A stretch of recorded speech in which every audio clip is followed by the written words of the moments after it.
Bonjour, je suis Sandra Lacombe. Est-ce que vos conversations avec certaines personnes vous frustrent? Alors, pour ma part, je sais que lorsque j'ai des conversations avec des gens immatures, souvent sur le coup, je me sens un peu désorientée, mais après réflexion, je me dis, waouh, je peux pas croire que c'est ce qu'elle m'a dit, je peux pas croire que c'est ce qu'il a fait, je peux pas croire qu'ils ont parlé que d'eux-mêmes durant toute la soirée.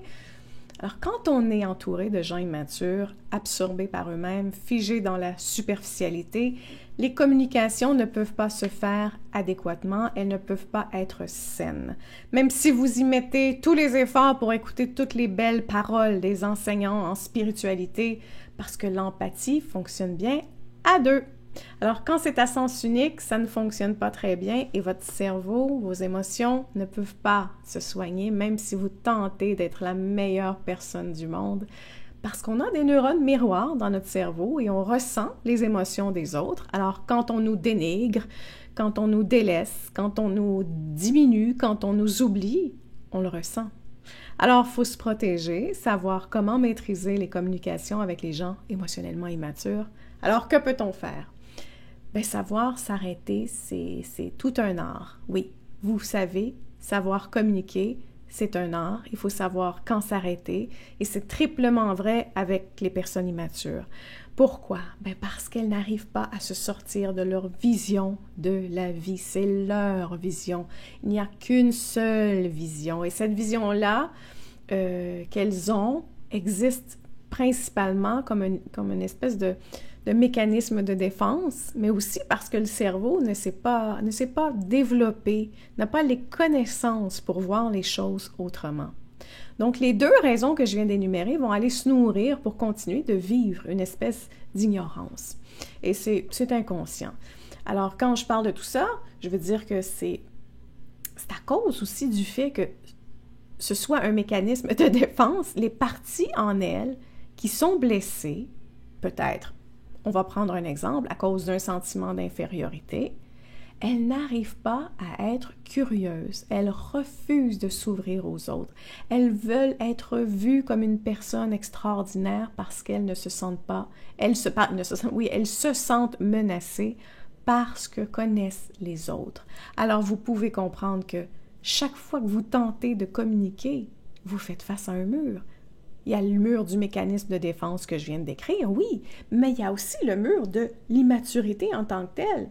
Alors, si je vous vulgarise rapidement en deux mots, ce que c'est l'immaturité émotionnelle, ben, c'est l'incapacité d'aller en elle, cette personne, toucher ses émotions, les comprendre et les exprimer aussi. C'est toucher sa compassion, toucher l'empathie, toucher la curiosité.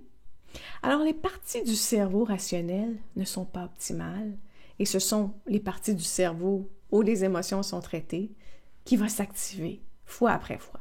Et quand vous parlez avec les émotions d'une personne émotionnellement immature, la communication déraille. Ça devient irrationnel. Alors, c'est pour cette raison qu'il faut apprendre à savoir que leurs limites de communication arrivent très rapidement.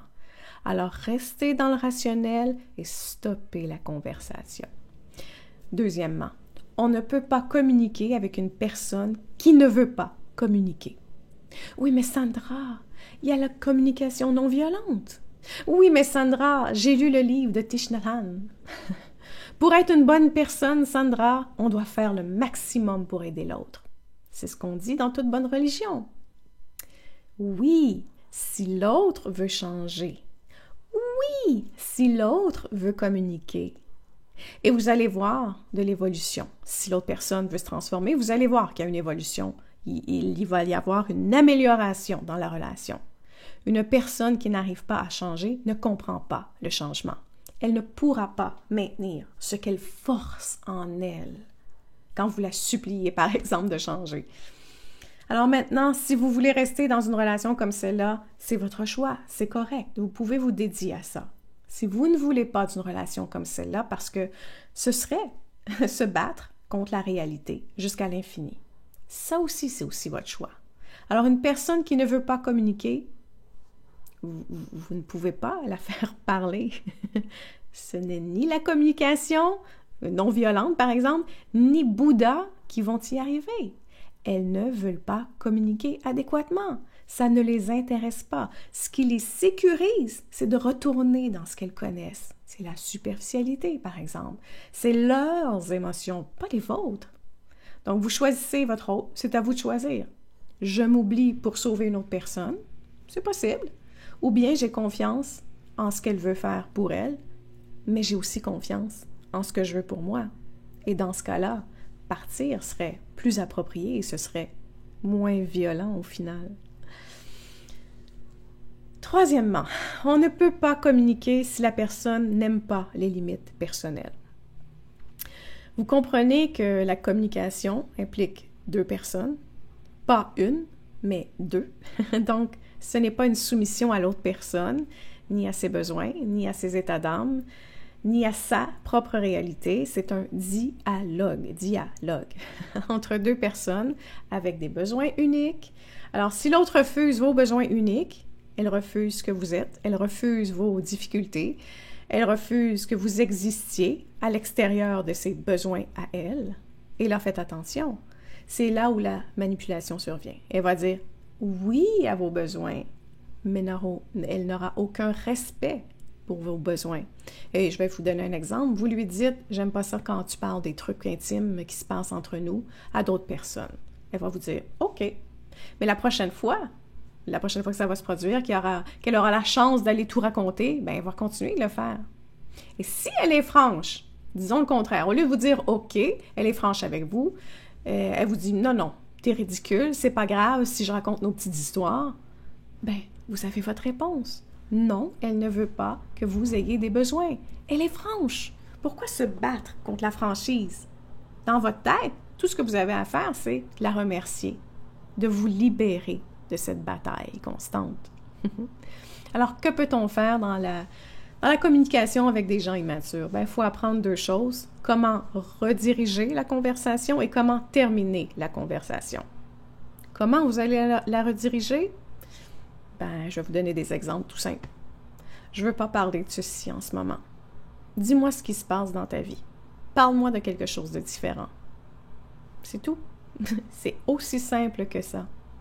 Ça devrait être compliqué, Sandra. Non. Des phrases simples et courtes qui redirigent la conversation. Comment terminer la conversation? Même chose. J'ai rien à dire sur ce sujet. Bon, ben je dois y aller. Bye. C'est tout. Vous avez le droit de faire ça. Je vous donne le droit. Et vous allez vous sentir très mal à l'aise, très gauche au départ. C'est correct d'apprendre une nouvelle pratique. Vous avez appris à marcher. Ça vous a pris des années à devenir complètement à l'aise avec votre équilibre, l'utilisation de vos jambes, vos bras. Donc, c'est le chemin normal à suivre. Vous êtes d'accord? Donc, vous pouvez vous donner le droit d'être gauche quand vous parlez et que vous utilisez de nouvelles pratiques psychologiques. Vous avez le droit. Offrez-vous l'acceptation de l'apprentissage à tout âge. Même à 50 ans, même à 60, même à 95. Vous avez le droit de continuer d'apprendre. Le cerveau est construit pour ça. Alors voilà, si vous êtes curieux et que vous vous demandez si vous avez souffert de négligence émotionnelle dans l'enfance, vous pouvez compléter le questionnaire que j'ai créé. Vous n'avez qu'à vous rendre sur mon site sandralacombe.com et vous inscrire si vous le souhaitez. Sur ce, je vous dis prenez soin de vous, car tout le reste suivra.